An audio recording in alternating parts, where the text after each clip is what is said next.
Now, on our feedback, we have marks out of five stars. What would you give us? Oh, 5.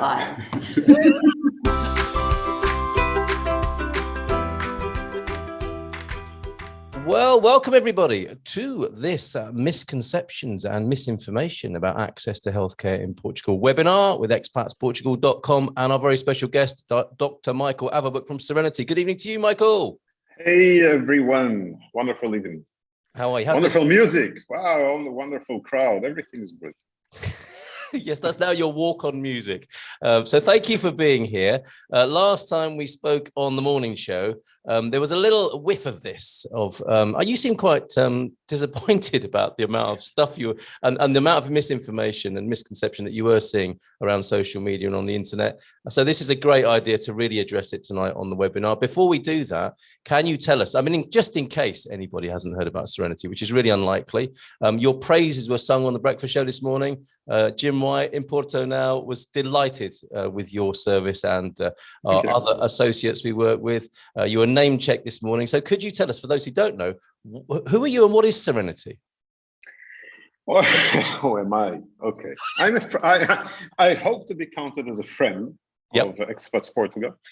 And I'm an expat as well in Portugal, from Israel. I'm a medical doctor, and together with my partner, she's here somewhere. Here's Rita. Yeah, I can see her. Together with Rita, we established Serenity like a year and 8 months ago, with the simple idea of creating solutions for people in Portugal that, although eligible for medical services through all the systems year round, can't really get there in a nice and convenient way. Because the system is complex, because there are many hurdles, because it's very bureaucratic, because they just don't know how to do it. This is what we started to do quite some time ago. And through our work, we understood that when it comes to expats, all those small hurdles and obstacles and inconveniences become an immense ocean of problems, just because you don't speak the language, just because you don't understand the culture, just because you don't know how your blue pill will look in Portugal. Would it still be blue or would it be pink? Yes. And I'm not talking about your blue pills, Carl. So. Thank you for clarifying that. Anyway, Who told you that? I told you about that. Okay, go on. I'm a doctor. Anyway, the idea behind Serenity is very simple. We just take our members by the hand and walk them through this labyrinth of the Portuguese healthcare systems, be it private or public. Literally, people are not alone in this small storm when they don't feel well and they don't know how to get their medicines and they don't know where to go to see a good doctor that would speak English and address all their needs. They might need just a clinical advice, and we're there for them. This is what Serenity is doing. Yep. I'm happy to say that we have quite a large number of clients, and the vast majority of them are happy just because we help them with those small necessities of life. Absolutely. I don't think it's an exaggeration when people call you a godsend. In the scenario you describe, you are so helpful because when things are being planned, obviously one is quite rational, mostly, and but then when you're not feeling well and you're in the new country, and as you say, you can't speak the language, there are a lot of variables that can go wrong. And it's great to have you there with that medical concierge service. So thank you for telling us about the setup. So onward then to the misconceptions and misinformation. And it would appear there's plenty of it about, Michael. Yeah, there's quite a lot of it about everywhere we go. And even before starting the presentation, actually, you told me if I can already start talking about it a little bit. I just want to pre-apologize, okay? This whole presentation is going to be set in a simple way. I did a little bit of going on social media, mainly Facebook, and found those exact examples where and how people can be misled, not by bad people or bad intentions, just because everybody wants to provide you with their own advice. Yeah. And I will just mention those examples. I will talk a little bit about it. It doesn't necessarily mean that, again, people had any bad intentions, for sure not. And I would very much like, if you allow me, Carl, to ask people to ask us questions with regards to everything that will be mentioned. So most definitely, yeah. Please get those into the chat, and I will put them to you. I'll keep an eye on the chat there, Michael. And we will certainly have questions tonight. And if I mention somebody, like, you will see how it looks. But if somebody asks the question and I'm bringing it up, don't worry, there are no names behind it. And again, I'm just brought those as examples. Yeah. So just to have this disclaimer in the air. Yes, absolutely. It'll be a coincidence. All right. And yeah, there are universal themes at work here. So it may be that you can foresee yourself in this situation, or may even be in it. And we will do our best to help you this evening with that. So yes, feel free to start the presentation, Michael. We can see that questions are coming in already, so that's really great. Oh, and, all right. We are recording, and we will, if you feel more comfortable in our audience asking questions after we've turned off the recording, stick around and you will be able to do that as well. Right. So, Carl, just say that we can see everybody can see perfect. this. Yeah, absolutely perfect. Great. Give me the green light. I mean, you want to wait a couple of minutes, or? No, do go ahead. I do like what you've done with the Facebook and Portuguese flag there. I found it somewhere on the social media. Of course. A bit like those misconceptions. Yeah, absolutely. All right.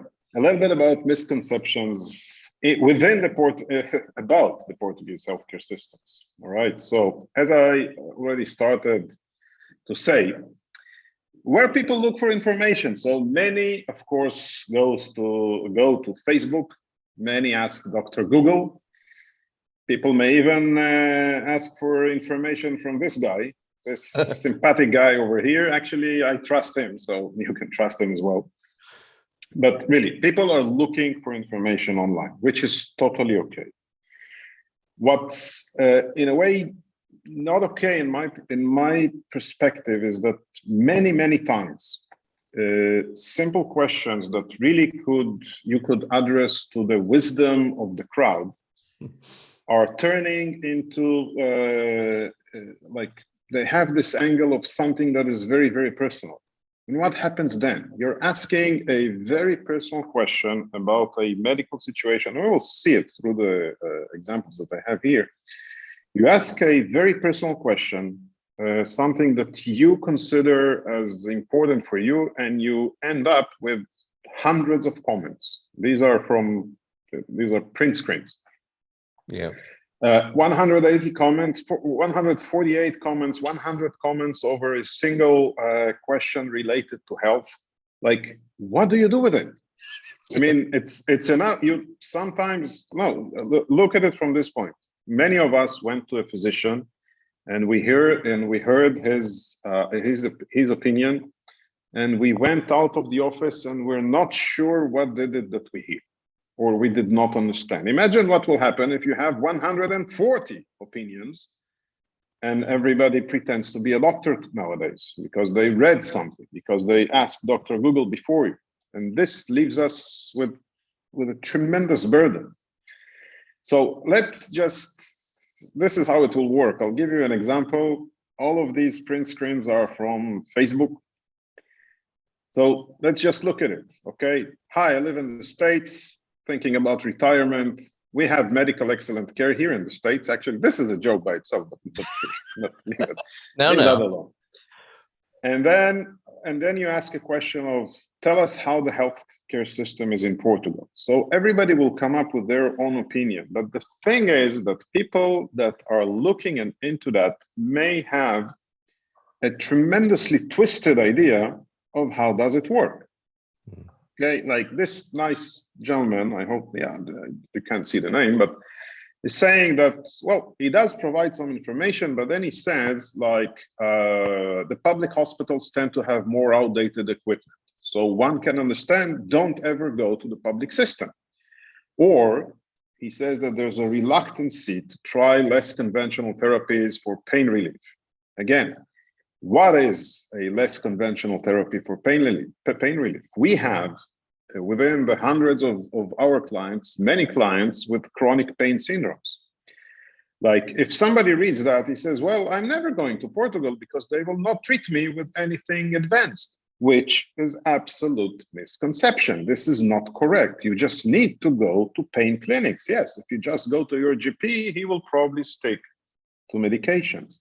But if you go to specialized pain clinic, and there are quite a number of such in Portugal, you will get treated as you should, exactly like in the States or in UK or in Israel or wherever. But that's the issue about asking something online, etc., etc. I personally love this one, and here are my small takeaways starting for this webinar. Somebody asks about the healthcare in Portugal, and somebody else answers, healthcare is amazing, etc., etc. And then health insurances providers are okay. Bear in mind that many of them have high co-payments. This is actually a misconception. Co-payments in Portugal are very low. Okay, it's like about 20 euros for a medical consultation, 30 euros for an ER visit, etc., etc. But what I like more than everything in this specific case is this. We have opened an account with Millennium Bank. They do have medical insurance options, but it's all in Portuguese, which is correct. The problem is that here's a misconception. With all due respect, and this is why I love it, with all due respect, none of the people in this webinar would open a bank account with an insurance broker. So why buying an insurance in a bank? Specifically, when you buy something that you don't understand, because yes, it is all in Portuguese. And this is a repetitive thing that we're always talking about. I think Nuno talks about it as well. Yeah. Like you're going to a bank, somebody tells you, hey, there's a very convenient arrangement here. You can actually buy an insurance here as well, a medical insurance. Here's the paper, it's all in Portuguese, but don't worry, just sign here, here, here, and here, and you got yourself an insurance. The problem with this act is that you're buying an insurance from somebody who actually, in the vast majority of cases, doesn't know your needs, doesn't know what is it that he sells to you. He just wants to sell to you an insurance. And specifically when buying health insurance, I think people should think a moment about what is it that they're getting. We've seen enough of people buying insurance in the bank, be it Millennium, by the way, or any other bank. I'm not against Millennium. But we've seen enough people buying an insurance, so-called, in a bank. It's all in Portuguese, so they don't read through it. They don't understand what it is. The bank clerk doesn't explain because he's not an insurance professional. And they walk around with a nice plastic card thinking they have an insurance.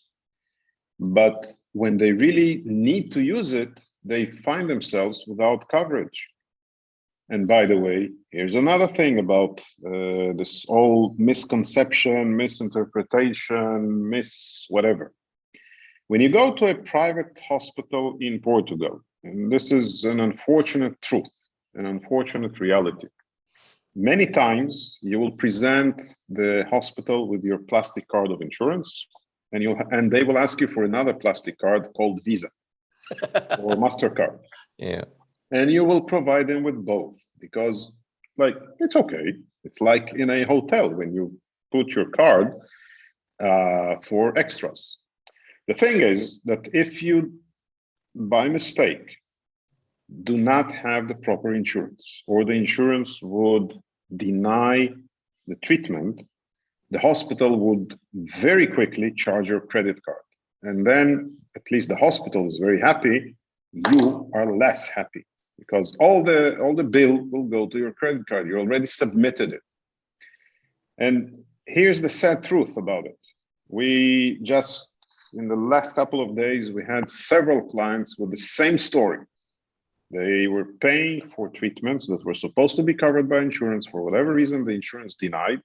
And instead of not performing a procedure because the insurance denied, or at least coming to a client and saying, we had any problem with your insurance, so how do you want to proceed? Would you pay for it in private, or what should we do?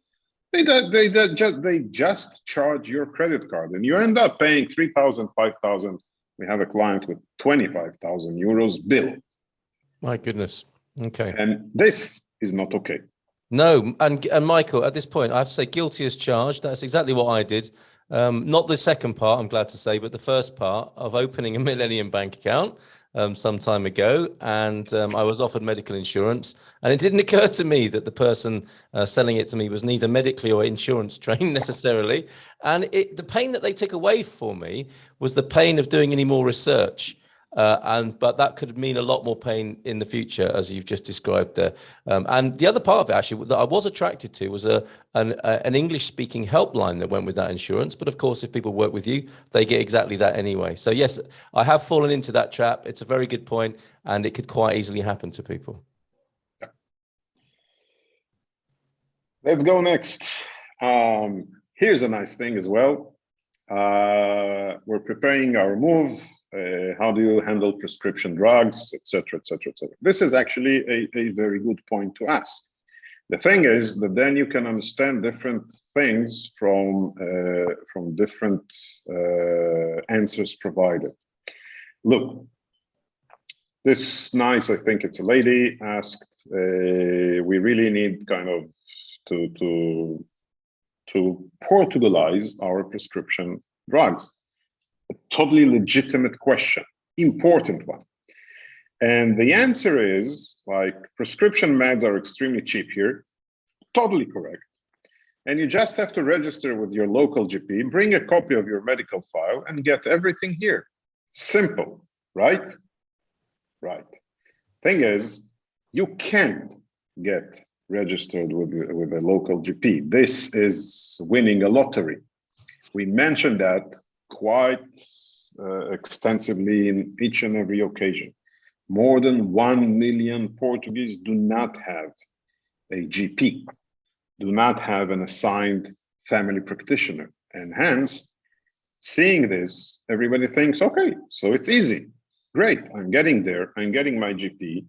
Public healthcare is for free, so it should all work like that. So great, I'll get there, I'll get my prescription on the next morning or next week, and I'll be okay.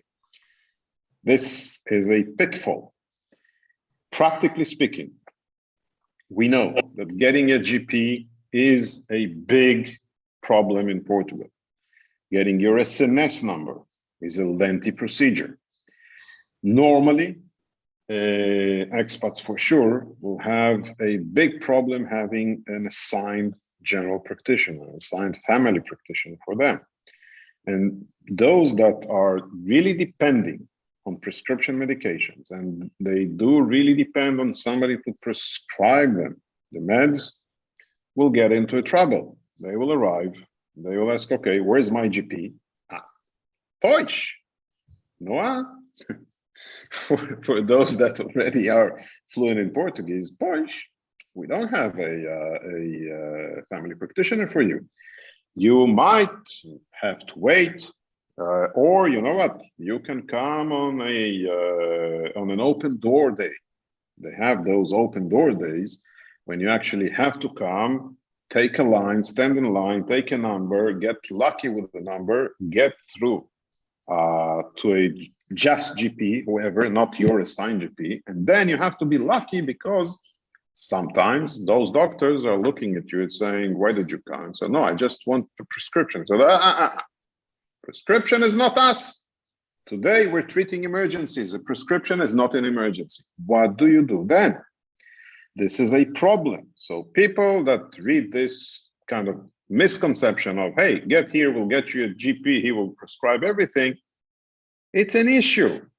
If you have medicines that you are depending on them, imagine diabetics, imagine hypertensives, imagine people with heart disease, imagine other complex situations. If you read this, you understand it's a piece of cake. It's not. It's a process. And yes, you'll get all the medications for free, but there is a process behind it. Not so easy. Common misconception. Mm-hmm. Another thing, we're going kind of into more problematic issues. There's a question of somebody moving to Portugal, and he's a dialysis patient.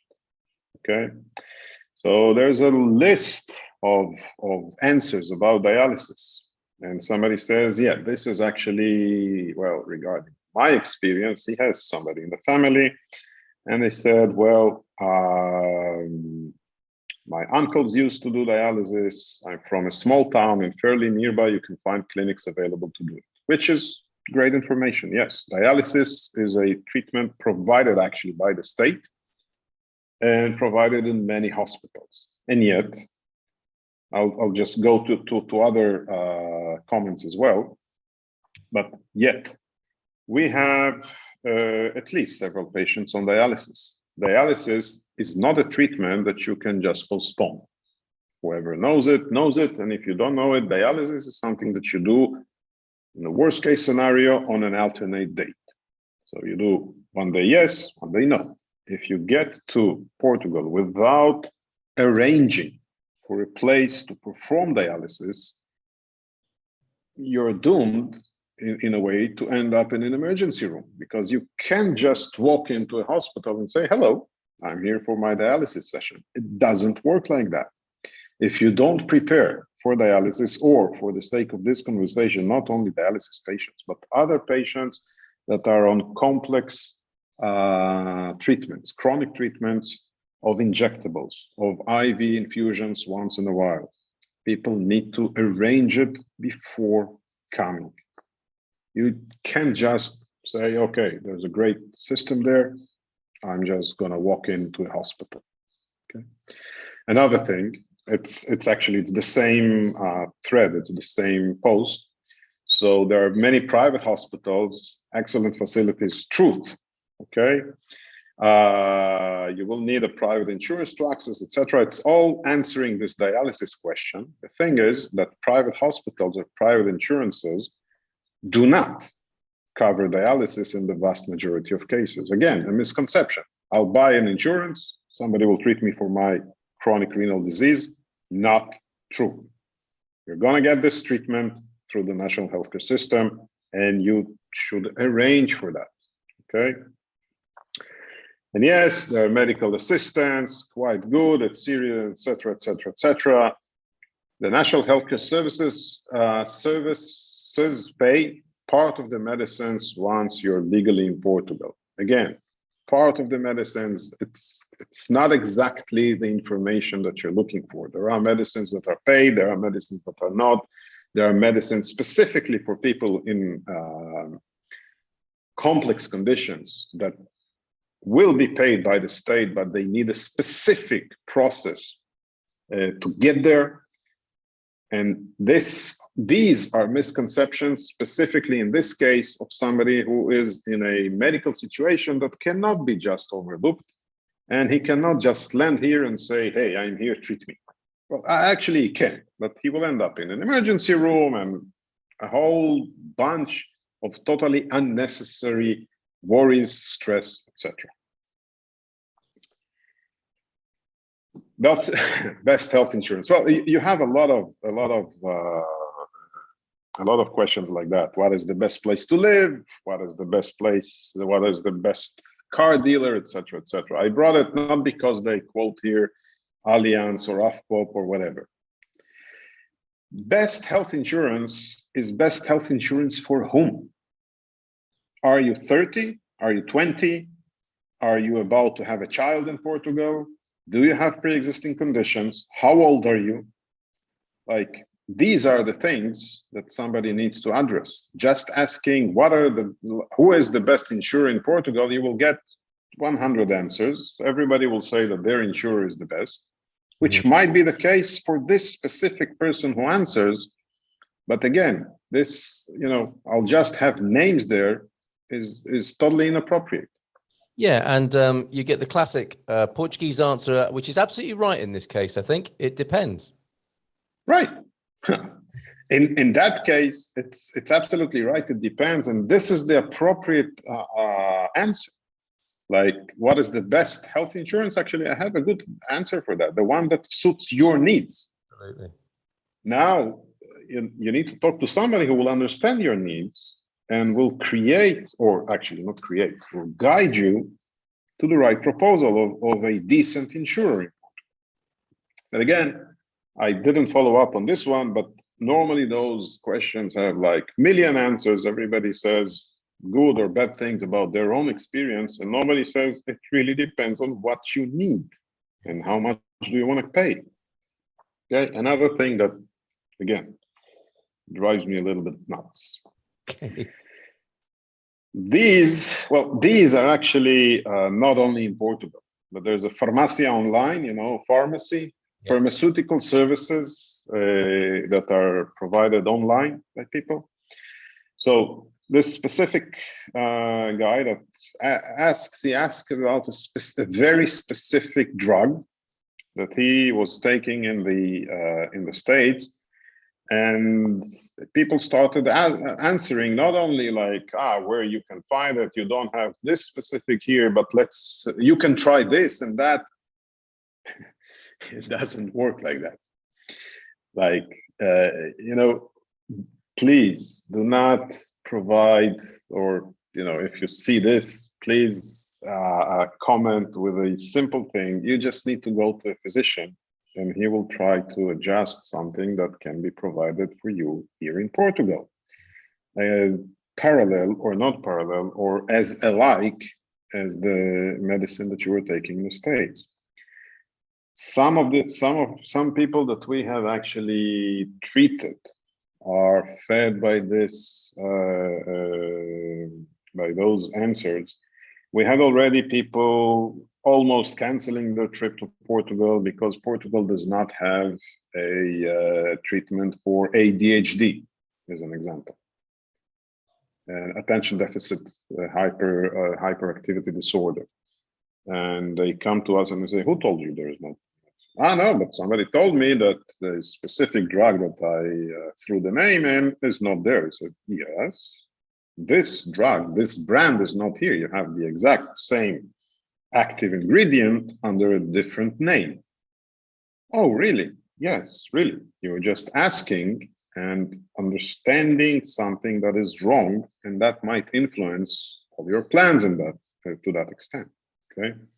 Many people would go and say, okay, so they are going to their doctor in the States and saying, okay, doc, I need to win me off of my current medications because I can't get them in Portugal.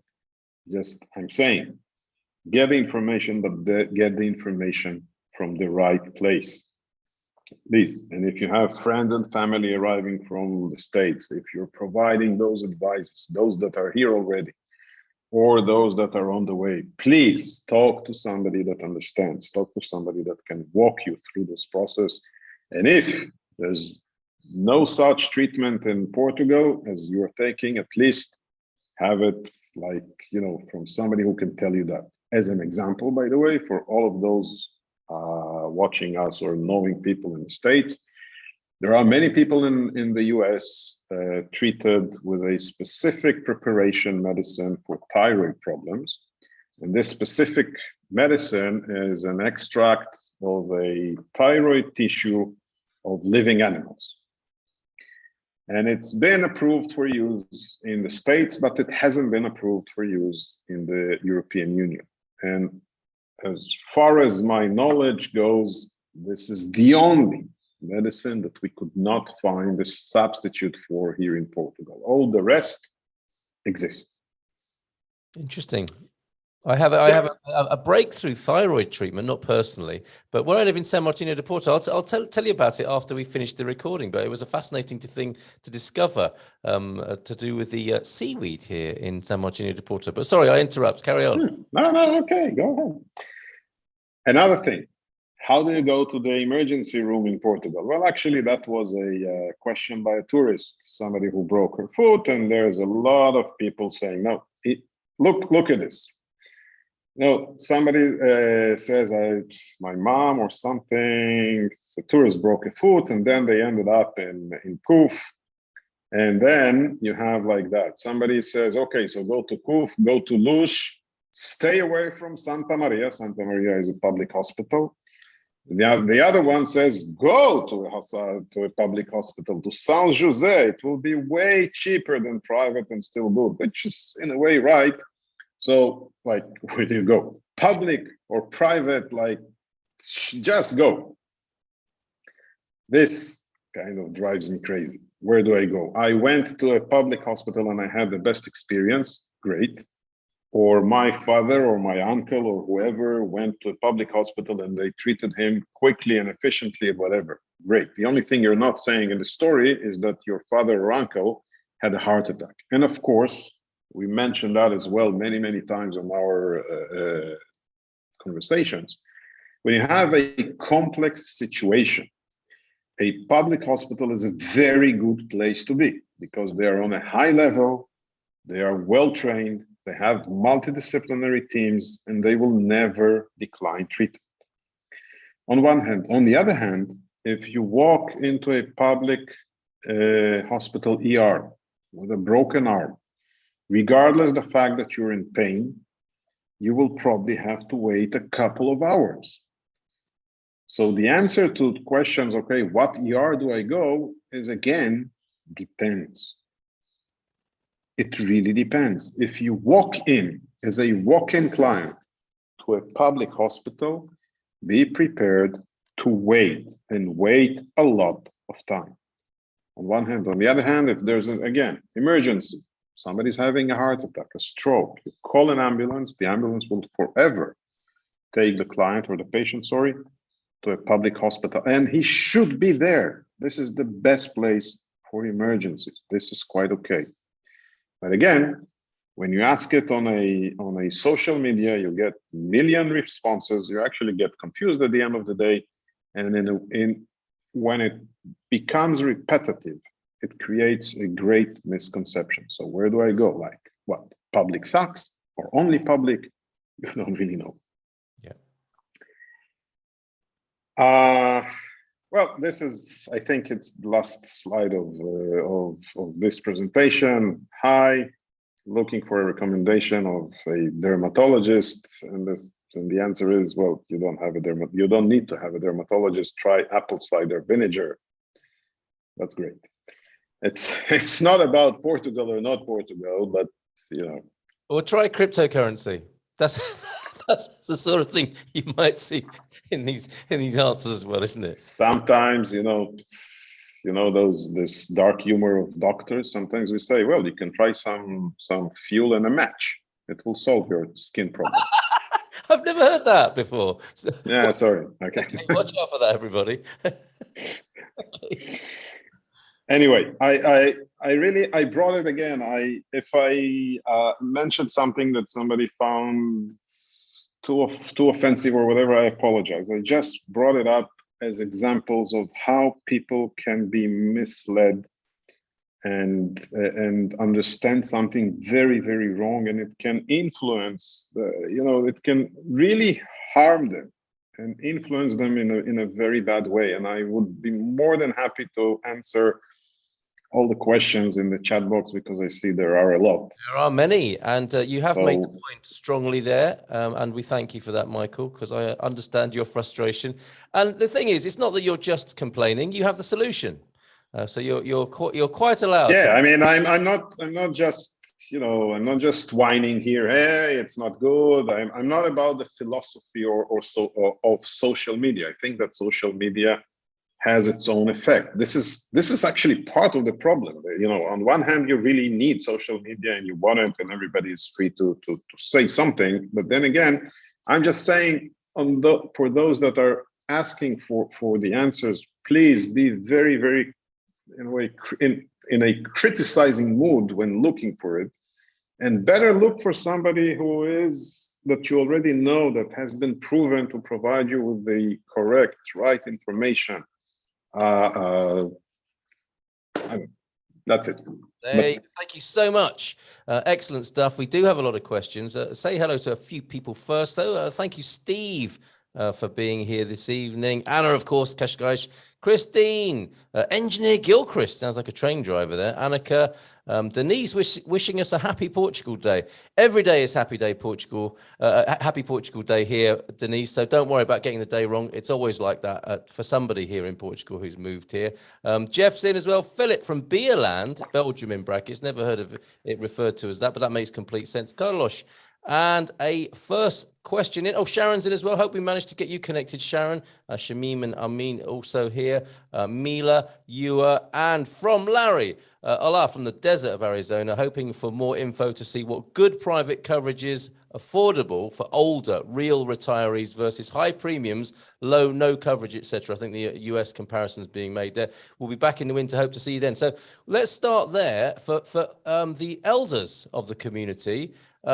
Is this within your experience, and can you help with that? The shock that people are preparing themselves for in older age, and the high costs or no cover that they've experienced in the US. Right. So let's talk about that. A age limit of medical insurance cover is an issue. Many insurers in Portugal would limit the cover of an insurance to a certain age. And that age might be 70, might be 72, might be 75. Sometimes they would practice a different policy for people above the age of 60 or 65. So yeah, this exists. Actually, Nuno is here. Nuno, say hi and nod and say, yeah, this is this is how it is. The thing is, though, that you still can find decent coverages for elderly people with specific insurers. Not a lot, actually. One major insurer is MGen that provides this cover without an age limit. And yes, naturally, the premiums would be higher, and yet higher would go, I think, up to around 200 euros per month, 200 and something euros per month above the age of 70, which compared to the States is like 10%.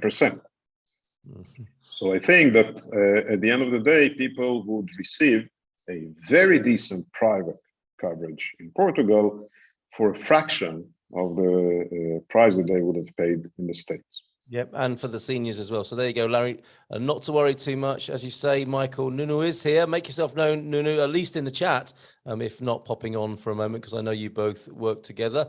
Michael, is that a therapeutic glass of red wine there that you've got going on? No, it's an iced tea. Oh, okay.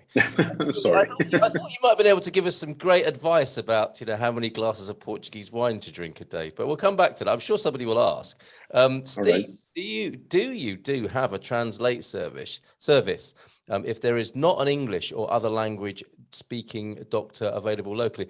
Steve, by that, do you mean actually in real time? But how does that work? I think you can certainly respond to that. Yeah, well, how does that work? We had this so many times, actually. So, yeah, first of all, yes, we provide this service, this help.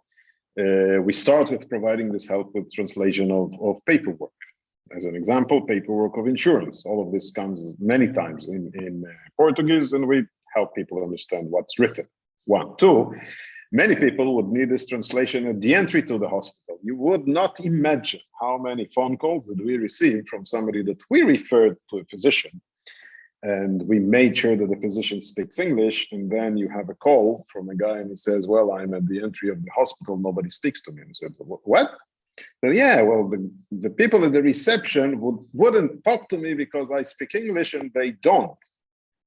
And, it's like, I went to a doctor already, he is expecting me, I just can't get through. I said, okay, just hand the phone to the lady on the other side of the counter and we will talk to her in Portuguese. Perfect. That happens quite often. When we know that a client of ours is going to a physician that does not speak English, but he is the right physician for the client, we would always try, not always we can succeed in that, but we will always try to send one of our nurses with it. Okay, because if people live far north or something like that, it's a bit of a trouble. But if we can, and this is the physician that we really identified for this very specific situation, we will try to send a nurse with you. Perfect. That's really good. I see that Hank and Connie are here.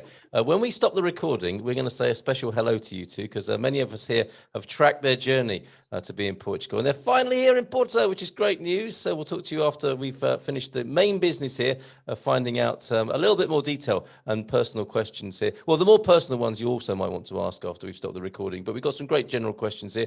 Your experience, Michael, of snowbirds or swallows, these people who follow the favourable weather conditions, maybe 6 months in the UK, 6 months here, or similarly in the US. Does it make sense to use our GHIC card, which I guess is the entitlement card for healthcare, and then top up by paying for private healthcare? So do you recommend that sort of hybrid for people who are moving back and forth? Yeah, well, actually, it really depends. Again, sorry, but it really depends on one's situation. Okay, and we normally talk about a hybrid model of utilization of healthcare, with a card or without a European card. Okay, why? Because practically people with any kind of a chronic need, even chronic meds, simple chronic meds for hypertension or something like that, it's better to receive those meds through your eligibility for SNS services, through your eligibility for the National Healthcare Services, because you will get them for free. So this is great. On one hand. On the other hand, if even during this short stay in Portugal, you want to see a dermatologist, you want to see an orthopedic surgeon, whatever, and you try to do it through the public system, no way. You will find yourself much faster in London than in the office of the orthopedic surgeon through the public system. So here you go. Here's a good usage, good utilization of your health insurance, and then you go to a private clinic. You see the orthopedic surgeon there in 5-10 days instead of 5 months, and here you go with this hybrid utilization in the way of your eligibility. Thank you, Michael, on that. So yeah, Jeff, have a chat with Nuno about that. I am safe at winsurance.pt, and he'll be able to give you, I guess, at a price that will be agreeable. And you'll have to make the call for yourself about, which level of subsidy you want to put in there for the hybrid of public and private. Excuse me for a moment. Okay, Sandra says, my husband and I have been Portuguese residents via D7 for 1 year now. We have been to the health centre now twice, and each time we've been charged €35 each. We're American citizens and are told Portugal does not have an agreement with the US. We live in Nazaré. Now, I guess there's two ways of looking at that. It will be a lot cheaper than the United States, but I think what you're asking, Sandra, is if there was an agreement, you wouldn't have to pay anything, perhaps. I'm not sure if that's a question or just a statement. So do let us know what you would like to know on there, Sandra, if you will. And it's good to have you here tonight. What does the bank insurance actually cover? And I think it was your worst case scenario that you were mentioning, but I'll roll this up with another question or statement from Jean. The cost of the policy from Millennium was for 1 year. It was less than my Medicare payment for 1 month, and it enabled me to check off the box on the D7 list. Now, that's hedging your bets, isn't it? And obviously, you do need health cover for your D7, and that might be a convenient way to do it, but there might also be some pitfalls with that. Would you care to comment, or maybe even Nuno would as well? I'll start and Nuno will complete me. I'm sure. If that's okay. Nuno, okay. Look, I mentioned this example with the Millennium, and if somebody got me wrong, I'll comment on this. And I believe that none of the present in this webinar would care if you get a cheap or an expensive insurance. We don't mind if you get the top tier of the insurance, the most expensive one that you pay, I don't know what, 1,000 euros per month, and you're happy with it, or the one that you pay 20 euros per month, because you decided that you pay 20 euros per month.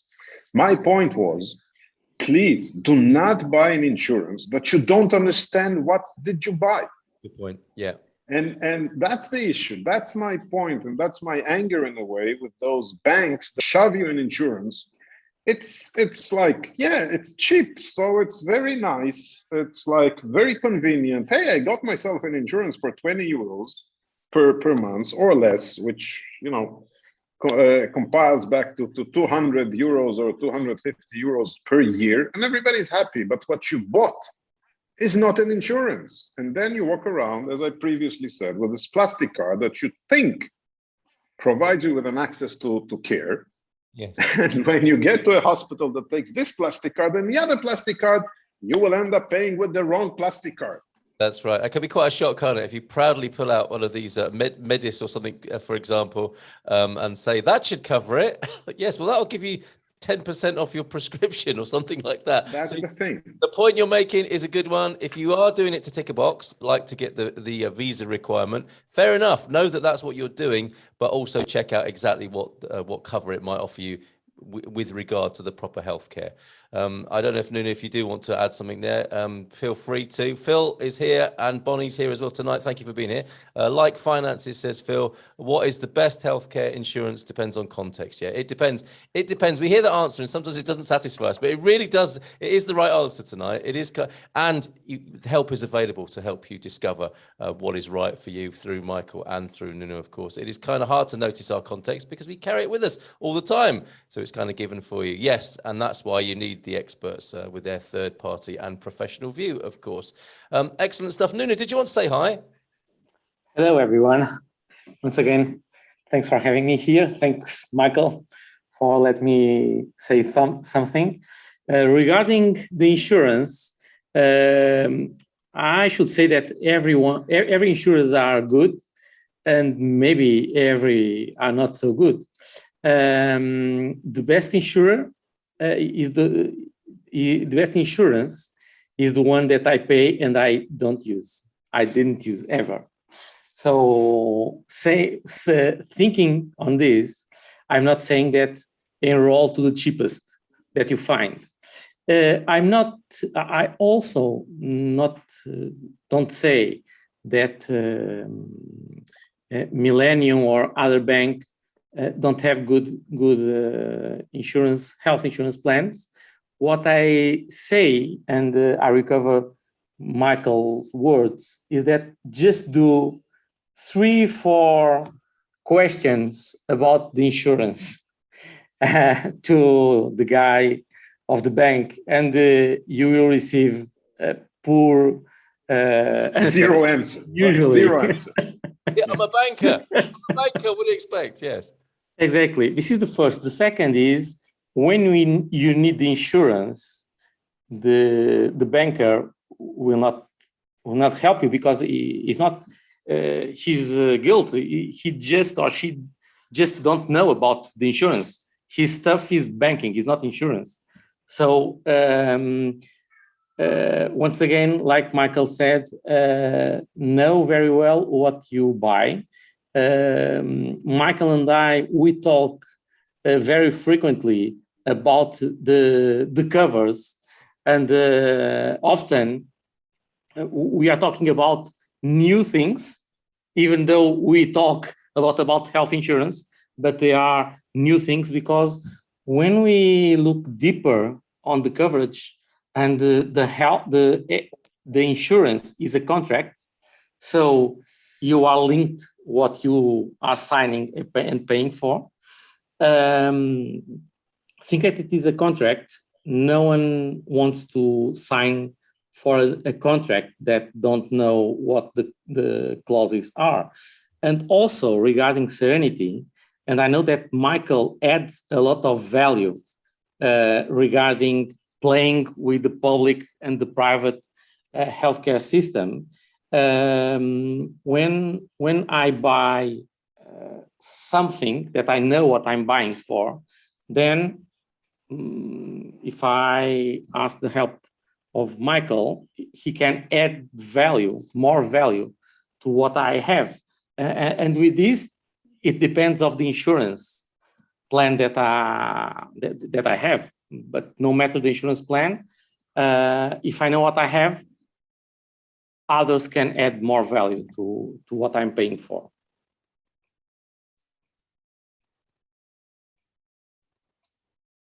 Oh, I think Carl is freeze. Carl? Oh. Meanwhile, I don't know if someone has questions for Michael or me. I'll just yes, it looks try like Carl is logged out and is logging back in again. So, Jerry, just maybe read the next one because I don't know where did he stop. I would love to. I'm just looking it up now. Well, let's just. I was looking at some correspondence about MGEN. I believe they're a broker. Is that right, Nuno? No. MGN is an insurer. Oh, they are Medal, an insurer, right? Medal is a broker. Okay. Right. There was a question that popped up. What's the difference between Medal and MGen? So MGN. Medal is a broker company. It's a broker office, and MGen is the insurance company. Okay. Okay. And Anna thinks that Carl took the wrong blue pill. So he's passed out then instead of doing. I don't know what he was supposed to expect from that pill, Anna. I hope. Neither am I. I do not know that pill. I think it'd be also interesting just to touch a little bit on the difference between the healthcare available for free or practically no cost in Portugal versus taking on private healthcare. That's always a subject that comes up. I see there's some questions about it tonight. I think it'd be worth just doing a little refresher on that. All right. So first of all, I think that there was a comment as well. I saw it like, I think that somebody commented that healthcare in Portugal is not for free, not even for Portuguese. This is right and wrong in a way, because all of us, all of the residents in Portugal are paying through our taxes. And yes, there are some other co-pays, even in the public system, specifically for medicines, by the way. Other co-pays or different co-pays were recently canceled, like a co-pay when you go to an emergency room, etc., etc. But actually, it reminds me of something important, and then I'll relate to your question, Jerry. Mm-hmm. Many people say we don't want to use the public system because we don't feel comfortable with it. We are newcomers to the country, etc., etc. We haven't paid our social security here, and on and on and so forth, and so forth, and so on and so on. The issue is that the budget of the national healthcare system comes from everybody's taxes. So each and every one of us that is here, that bought his coffee today in a coffee shop, pay taxes. When you pay for fuel, you pay taxes. You pay for apartments, you pay a lot of taxes. You pay for cars, you pay a lot of taxes. This is where the money comes from.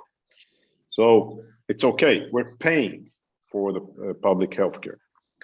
This is one. Now, you said, like, where should I, like, do I pay, don't I pay, etc., etc. As I said prior, I think that leave alone payment aside, I think that the most important thing is to use the systems in an appropriate way in which you will really get the efficient and the proper care. As quality-wise, there's no practical difference between the public and the private. Doctors are working in both places. It's the same physician that would see you in a public or in a private clinic, okay?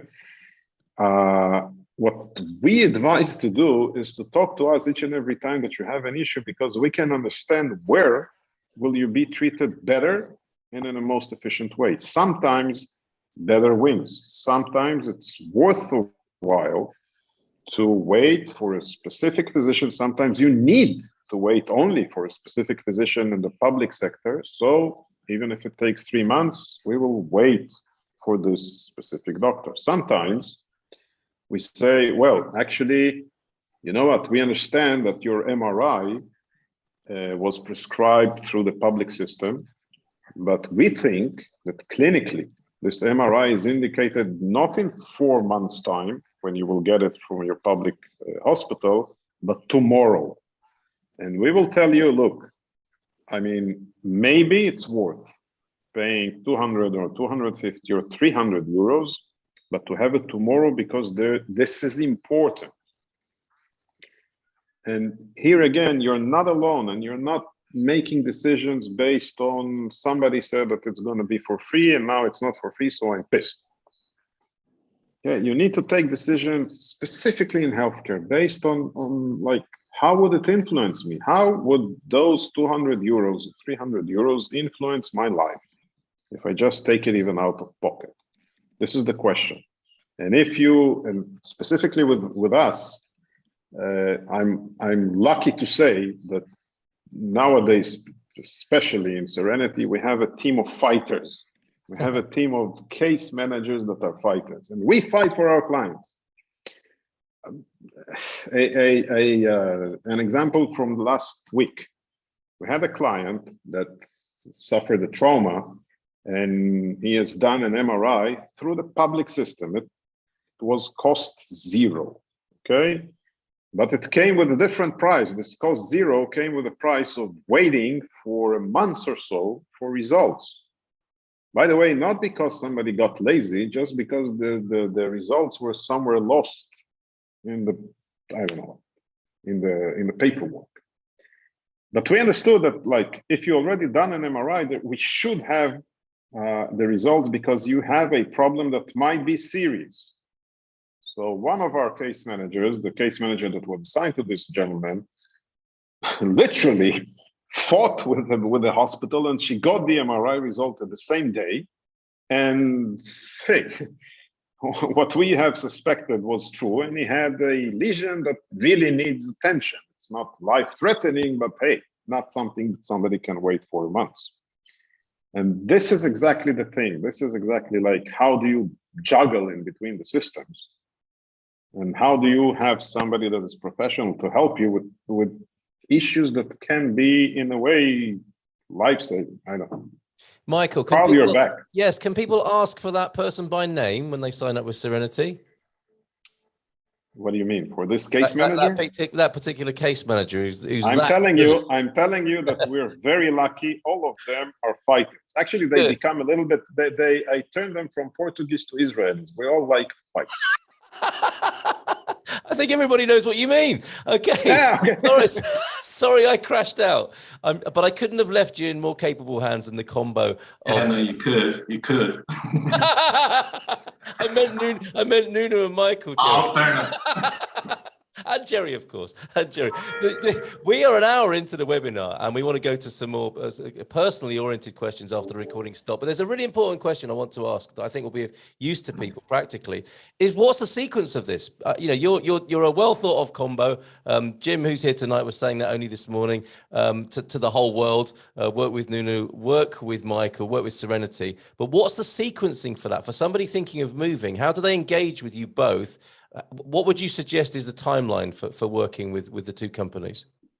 Well, again, I think, unfortunately, the answer to this is also that really depends. But in general speaking, if someone has, just a not an overwhelming medical condition, and they just have some concerns, etc., a good timing to contact us is more or less around the time that you submit your visa application. Okay. Because this is the time that you really start looking into everything. And this is the time when we can really start preparing for your friction-free incorporation into the system.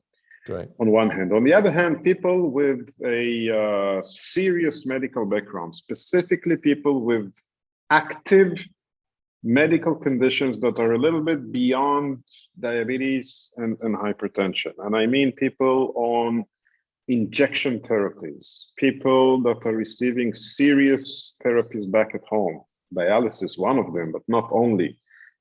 People that are repeatedly treated in day hospitals, etc. They know about their conditions. Talk to us as soon as possible. As soon as you have decided that you're going through the pathway, talk to us, because we can prevent very, very unfavorable things to happen. Like you need to understand what are you getting into and how to do it. Yeah. Okay, that's good to know. And by that point, you may well have engaged with Nuno already, who has a special product for the D7 as well. So earlier the better. Get in touch with Serenity certainly around the time of submitting the visa application. Thank you so much, Michael, for your diligent research on social media to come up with some of those scenarios that you quite rightly kicked up the bottom tonight and showed us the misconceptions and misinformation that abounds on social media, and for offering the solution as well. It wasn't just a moan. Serenity have the solution for those problems that were well outlined and firmly by Michael earlier on. So let's leave the recording there and go to some more questions of a personal nature. If you want to put your hands up, host, could you please stop the recording for me? Or make me co-host to do that, because if somebody asks about blue pills or hemorrhoids now, it's going to be on the internet forever. Okay, we'll have to go with that, I think.